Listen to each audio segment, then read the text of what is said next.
Welcome everybody, Gamer King Tario here. We're back with another PlayStation Vita review. Today we're going to do LittleBigPlanet, one of my most anticipated titles that I've been looking forward to on the Vita since the launch of the Vita itself.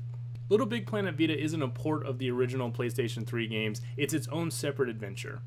You can tell that the game was made with the Vita in mind from top to bottom. If you're somehow unfamiliar with LittleBigPlanet, you follow the adventures of Sackboy, who you can dress up any way you want to, and you follow him through about 40 different platforming levels. That may not seem all that impressive, but there's tons more to this game that we're going to touch on. First, graphically, LittleBigPlanet is a great looking game. It has the full original feel of the PlayStation 3 titles, and it feels like very little corners were cut to put it onto the PlayStation Vita. Yes, the load times can feel a little bit long, and there is some slowdown on various spots, but none of this takes away from the fact that this is one of the best looking PlayStation Vita games out there. The realistic puppet art style of the series shines through. Gameplay for LittleBigPlanet can really be put into three parts. You have the story mode, the community creator mode, as well as the LittleBigPlanet arcade.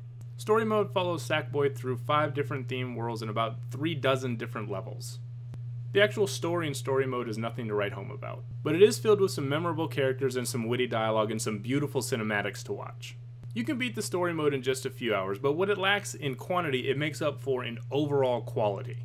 This is platforming masterwork, and there's virtually no filler in any of the levels. The levels are of such a consistent high quality that you'll want to play through them again.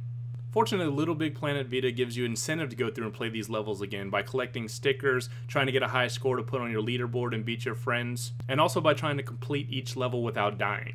The game does use touch controls, which I'm generally not a fan of, but you can tell since this game was made with the Vita in mind from the very beginning that they really only put it in places that it really makes sense. It can still be annoying to have to rotate my Vita, but generally the touch controls stay out of the way of the gameplay.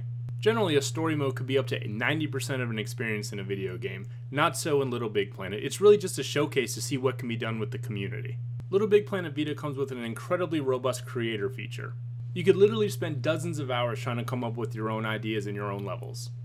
If you're new to the series or you're not familiar with the editor, it can be extremely overwhelming to get started. Fortunately, the game comes with almost 70 different tutorials that are fully voice acted that will explain step by step all the different things that you can do.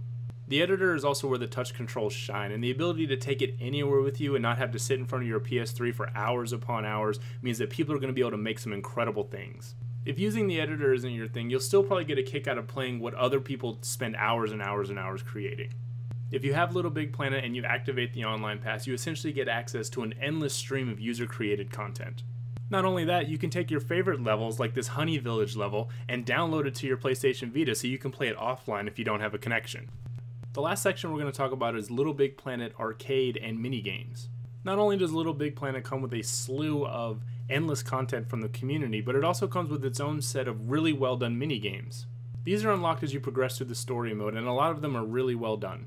On the PS3, a feature like this might be a throwaway, but on the PlayStation Vita, when you're out on the go, it's a godsend. It's like having your own set of smartphone apps built into LittleBigPlanet. Many of them also include leaderboards. It's a perfect little addition for the PlayStation Vita. Overall, what LittleBigPlanet lacks in freshness and that feeling that we've been there before, it more than makes up for in execution and polish. It's proof that if a quality team makes a game for the Vita, they can make something truly special. If you already own a PlayStation Vita, it's easy enough for me to recommend LittleBigPlanet. The value and quality are sky high.